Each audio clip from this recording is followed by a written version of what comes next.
Hi guys, alam niyo bang si Jervis 5 days straight na siyang nag-iinom. Walang humpay, walang palya. Kaya ngayon tignan niyo siya sa kwarto. Kung anong ginagawa niya, nagsusuob. Binilang ko pa siya ng Biogesic. Ayan. Tingnan natin. Suob-suob ka pa ngayon.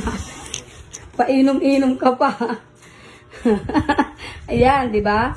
Ayun ang mga ilaklak pa para ganyan ka ng ganyan.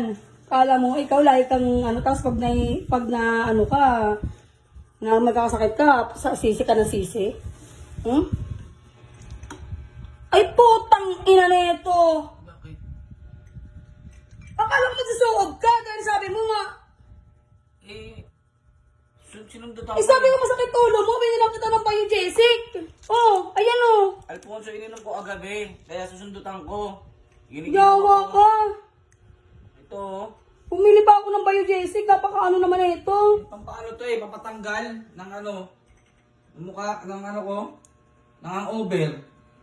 Ito, Red Visit Doors. ka. Visit ka talaga. Visit ka talaga. Patanggal na ang hangover to. Visit ka talaga. Binilan ka pa. Ito nga parang hindi nalagdatin. Ito, gamot, Red Doors. Oo.